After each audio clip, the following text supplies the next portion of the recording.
This is the Fifth Estate, a conversation between young African scholars from the Fort Hall School of Government and Professor Mutahi Nguni.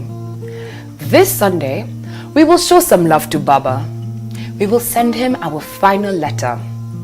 We will tell him that someone is destroying him from within. The man wears glasses and likes to wag his finger. But there is another hint. His name starts with an O and ends with an O. And it has an R somewhere in between. By the way, the man is not Babu Awino, although Babu Awino is also being used by this man. In writing our final letter to Raila, we will use the Moi Cookbook of Politics, the works of Niccolo Machiavelli, and stories borrowed from essays in idleness and other fables. Today, we demand that Raila listens to us. Machiavelli taught us that those who live in the mountains have the best view of the valleys, and those who live in the valleys have the best view of the mountains. Our letter is a view from the valleys, and from where we sit, the Raila mountain looks suicidal. Dear Mr. Tingerman, sir, last time we checked, they called you a very clever man. In fact, they called you a clever engineer. But we have some unanswered questions about your cleverness, sir. Mr. Tingerman, you are like a frog. If you put a frog into a pot of boiling water directly, it will jump out and run away. However, if you put it in a pot of cold water, the frog will sit pretty. And if you increase the heat of the water in the pot, the frog will relax. The warmth will feel good. As the water gets hotter, the frog will enjoy the steam bath, relaxing it further. In this state of relaxation, it will get sleepy and dreamy. As the water gets hotter and hotter, the frog will become weaker and weaker. By the time the water reaches boiling point, the frog will have no energy to jump out. And this is how it perishes in its sleep and dreams. Mr. Odinga, sir, you are like this frog, and NASA is the boiling pot. They are cooking you slowly. And the man whose name has 2 O's and 1 R is the chief cook. Mr. Babaman, sir, you must be wondering why anyone would want to finish you. And the answer is simple. You are old. You're no longer viable. This resist thing is not for you. In fact, the Luo resistance is not about you, sir. It is about the Raila succession. The political hypocrites around you are users. They want to inherit you. No, they want to disinherit your children and the Odinga history. This is why they set you up for failure. They told you to boycott elections. It backfired. They told you to boycott and sabotage the economy. It backfired. They told you to resist. It is backfiring. Mr. Odinga, sir, you've been set up to fail. And as Napoleon taught us, if you must kill a friend, you must do it with a borrowed knife. Your NASA friends are killing you, and they are doing it using a borrowed knife. Put differently, the Moi Cookbook of Politics taught us one thing: do unto others before they do you. And because your political career is finished, Kalonzo, Mudavadi, and Wetangula will do unto you before you do them. They will fix you before the cock crows thrice. Dear Mr. Odinga, sir, former Prime Minister, Esquire, and son of former Vice President, sir, allow me to register my fearful respects.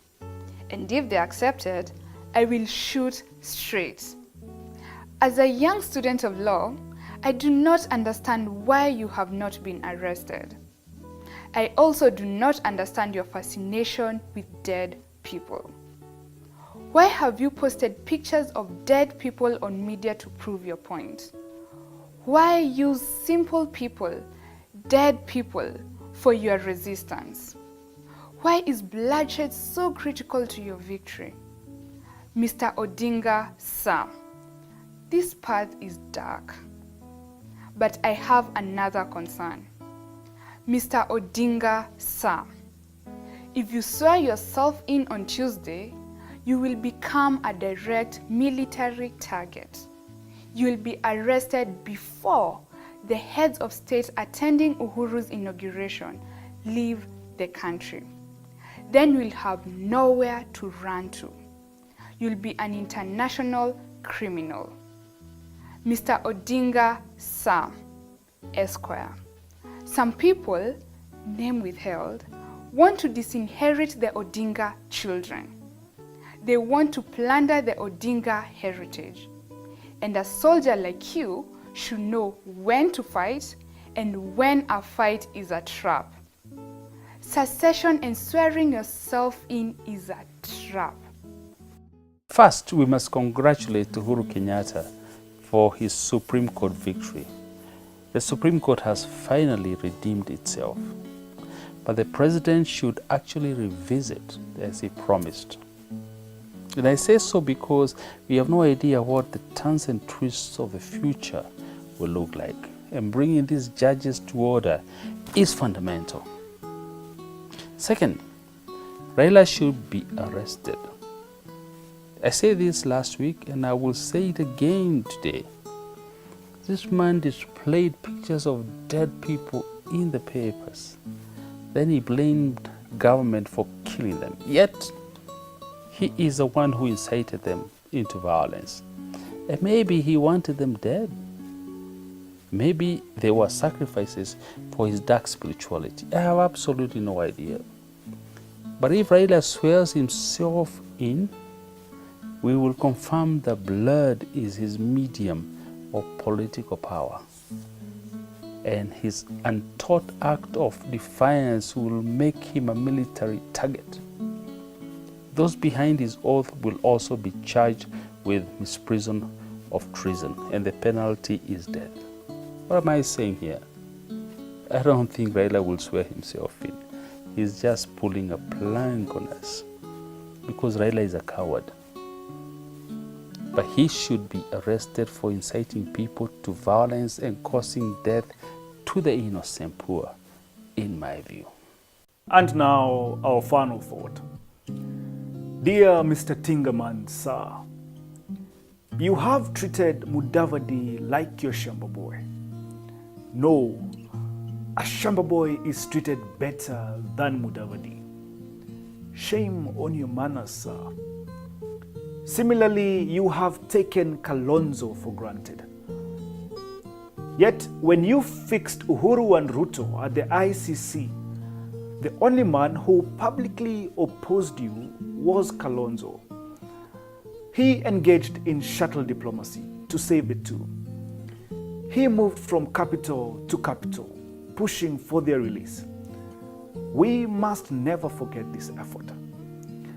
And we must never forget the fact that the foreign minister at this time was Wetangula. Freeze that in your mind. What is our point here? In 2002, Mudavadi was Uhuru's running mate. They were that close. In 2008, Kalonzo was Kibaki's vice president. In fact, Kalonzo was Raila's boss. He owes Raila nothing. Raila's reality is not Kalonzo's reality. Raila's bitterness has nothing to do with Kalonzo. What about Wetangula? He told us that Raila was firing blanks. Then Boni Kalwale told us that Raila should retire after he lost the August 8th election.